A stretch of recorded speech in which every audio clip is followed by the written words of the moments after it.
Hello children, I hope you all are fit and healthy. Let's continue chapter 3, ruling the countryside. In earlier video we have discussed about the indigo cultivation and methods like reach system and Ryorty system. In this video we will discuss about the blue rebellion. The blue rebellion, indigo plant produced blue color powder. People revolt against the cultivation of this blue color. That's why it is called blue rebellion. In March 1859, rebellion broke in Bengal. The rebels were the indigo cultivators. By mid-19th century, many farmers in Bengal rebelled against indigo cultivation.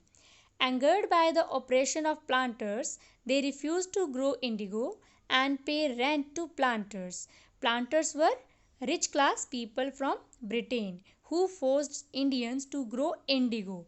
Indian farmers began boycotting those who worked for the planters. In some places, this led to violence as farmers and village headmen beat up agents. Agents were there, gomasthas, and strongmen employed by the planters to collect loans from them. In many places, zamindars who had been forced by the planters to rent land for growing indigo also joined in rebellion. Women too joined in these rebellions. This issue reached to the Queen Victoria in Britain.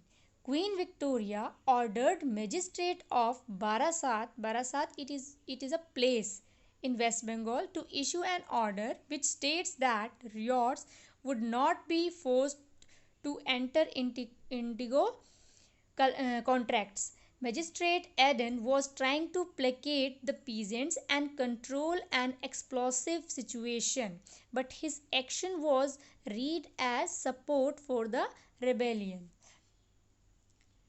So, worried by the rebellion, the government brought in the military for the protection of planters and set up the Indigo Commission. An Indigo Commission was set up to look into the matter. Matter was to look into indigo cultivation and practices being followed by planters. They included the following: planters were found guilty and used wrongful means to force farmers to grow indigo. Planters were forcing ryots to enter into contracts. Indigo cultivation was not profitable for ryots because income was less. They have to take loans, and these loans were not ended and their land became infertile. Ryots were asked to fulfill the existing contracts, but they got the right to refuse indigo cultivation in future. After the revolt, the production of indigo came to an end in Bengal and shifted to Bihar. With the discovery of synthetic dyes in the late 19th century, their business was severely affected, but yet they managed to expand production. When Mahatma Gandhi returned from South Africa, a peasant from Bihar convinced him to visit Champaran and see the trouble of the indigo cultivators there.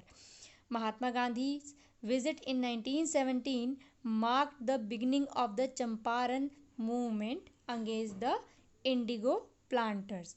So children, we have seen how these Britishers, they impose the huge revenue on the peasants, and for fulfill their demand, they have also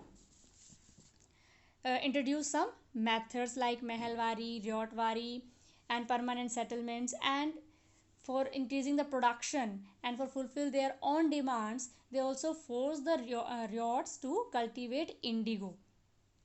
So I hope children you have understood this chapter. Thank you. Have a nice day.